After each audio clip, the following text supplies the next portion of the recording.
West Godavari అమ్మమ్మ వంటల video అండి. ఇది పచ్చిరొయ్యలు అండి. పచ్చిరొయ్యలు కొంచెం పెద్దగా ఉన్నాయి. క్లీన్ చేసి పైన నరం కూడా తీసేసి స్టోర్ చేసినాయి అండి. ఈరోజు కొంచెం పులుసు పెడదామండి. ఒక్కరికే అండి, మా వారికి మాత్రం పులుసు పెడదామని 4 టమాటాలు, 2 ఉల్లిపాయలు, 4 పచ్చిమిరకాయలు తీసుకున్నాను. కొంచెం చింతపండు నీళ్ళలో నానేసానండి. ముందుగా రొయ్యలు బాగా క్లీన్ చేసండి. పెరిగైనా మజ్జిగన్న వేసి క్లీన్ చేస్తే దాంట్లో ఉన్న వాసన పోతుంది. 2 ఉల్లిపాయలు అండి. 2 ఉల్లిపాయలని 5 పచ్చిమిరకాయలు అండి కట్ చేసి నూనెలో తాలింపులు వేసి అవి ఉప్పు పసుపు వేయాలండి. తర్వాత టమాటాలు కూడా కట్ చేసి వేసి రొయ్యలు వేయాలండి. రొయ్యలు వేసాక సన్నసగ పెట్టి మూత పెడితే రొయ్యలో ఉన్న నీళ్ళన్నీ ఎగిరిపోతాయి. ఇంచుమించుగా ఎగిరిపోయినప్పుడు మనం కారం వేసండి, చింతపండు గుజ్జేసి మనకు సరిపడా పులుసు అండి. ఎగరడానికి సరిపడా ఎసరు పెట్టుకుని ఎంత పులుసు కావాలో అంత చూసుకునండి, ఆపుకుని కొత్తిమీర వేసుకుంటే రొయ్యలు టమాటా పులుసు రెడీగా ఉంటుందండి. ఇది మా వారు ఒక్కడి కోసమే చేస్తున్నాను. నేను నాన్ వెజ్ తినండి. నిన్న మా మనవడు వచ్చేటప్పుడు మటన్ కూర తెచ్చుకున్నాడు. మొన్న ఫ్రైడే నైట్ అనుకుంటాండి. వచ్చి మటన్ కూర తెచ్చుకున్నాడు. ఆ నైట్ అన్నం పెట్టాలంటే మటన్ కూరతో పెట్టేసాను. అలాగ నేను పొద్దుట వచ్చేసి పెసరట్టును అల్లం పచ్చడి కావాలన్నాడు. సరే అండి, పెసలు నానబోసి నైటే నానబోసి అల్లం పచ్చడి వేసండి. నేను మధ్యాహ్నం సాంబార్ పెట్టి అప్పుడాలో వేయించానండి. పిల్లలు కదా సాంబార్ ఏంటో తింటారంటే మా మనవరాలు శుభ్రంగా నెయ్యి వేసుకుంది. నెయ్యి కూడా నిన్న ఎన్నపోసి తెప్పించండి. ఎన్నపోసి తెచ్చి చక్కగా ఇంట్లో కాసి స్లో ఫ్లేమ్లో కాసి పెట్టాను. ఎన్నపోస ఫ్రెష్గా బాగా నెయ్యి బాగా వచ్చింది. మా మనవరాలకి నెయ్యి, మామిడికాయ పచ్చడి, తర్వాత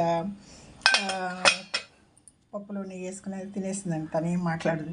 మా మనవడు మాత్రం నాన్ వెజ్ లేనిదే ముద్ద దిగదండి. కోడిగుడ్లు ఉన్నాయా అన్నాడు. నేను ఊరి నుంచి వచ్చిన కానించి బయటకు వెళ్ళి గుడ్లు అవి తేవడం కూడా బయటకు వెళ్ళట్లేదండి. ఇంచుమించుగా సాయంత్రం వర్షం వచ్చేస్తుంది. మర్చిపోయాను, మేము అంతగా నాన్ వెజ్ తిన్నాను కాబట్టి దాని విషయం మర్చిపోయా. సరే పప్పుచారు నెయ్యి తినవాడు. సరే పప్పుచారు వేసి పెడతాను, అప్పడం నంచుకుంటా అంటే వద్దంటున్నాడు. సరే ఏం చేస్తానండి, షాప్లోని మా ఇంటి దగ్గర షాప్ ఉంటుంది. సండే కదండి క్లోజ్ చేశారు. ఏం చేస్తాను, కాస్త దీనికన్నా ఎక్కువ రొయ్యలు నూనెలో వేయించేసి ఉప్పు పసుపు వేసి లో ఫ్లేమ్లో పెట్టాను. లాస్ట్లో కారం వేసాను, కొంచెం పొడి మసాలా ఉంటే చిటికెడు జిమ్మి ఆ మూకడే వాడు ముందు పెట్టాను.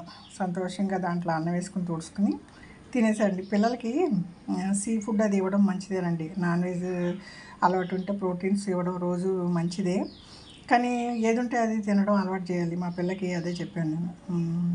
పిల్లలు ఇంట్లో ఏది వండితే అది తినాలి, అది తినను ఇది తినను మారం చేస్తండి. బయటకు వెళ్ళినప్పుడు రేపు ఎక్కడైనా హాస్టల్లో ఉండాల్సి వస్తుంది, బయట ఊళ్ళో ఉద్యోగాలకు వెళ్ళాల్సి వస్తుంది, ఫుడ్కి ప్రాబ్లం అయిపోతుందండి. దొరికింది తినాలి, అడ్జస్ట్ అవ్వాలండి. అలా అడ్జస్ట్ అవ్వకుండా నేను అది ఉంటేనే తింటాను. వాడికి ఒకటి బిర్యానీ బాగా అలవాటు. బిర్యానీ అంటాడు.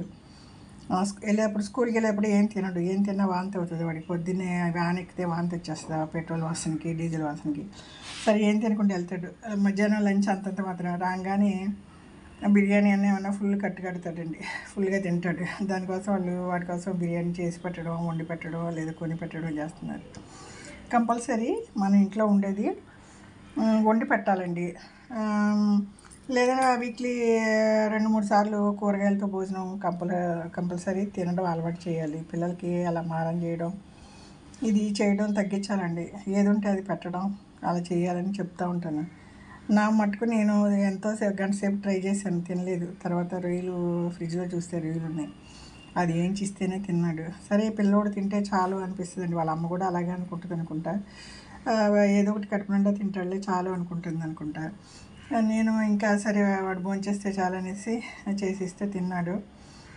సీ ఫుడ్ మనం తరచుగా ఇవ్వచ్చండి. స్కూల్కి లంచ్ కట్టనివ్వరు, ఇంటికి వచ్చినప్పుడు మంచిగా ఫుడ్ ఇవ్వచ్చు. కానీ బయట బిర్యానీలు, బయట నాన్ వెజ్లు కొని ఇవ్వకూడదండి. వాళ్ళు ఫ్రెష్గా ఉన్నాయి ఏమి ఇవ్వరు. వాళ్ళు సేల్ అయిపోతే ఫ్రిడ్జ్లో అట్లా పెట్టి మళ్ళీ మనం సేల్ చేస్తారు. పిల్లలకి నాన్ వెజ్ బయట కొనిస్తే అది స్టొమక్ అప్సెట్ అవుద్ది, ఒక్కొక్కసారి ప్రాణాలకి కష్టం అండి. ఇలా మన ఇళ్ళల్లో తరచుగా వారంలో 2-3 సార్లు చేస్తూనే ఉంటాము. మిగతా టైంలో ఏదైనా వెజిటేబుల్స్ అయి తింటే హెల్త్కి కూడా బాగుంటుందండి. ఇది వెస్ట్ గోదావరి అమ్మమ్మ వంటల వీడియో.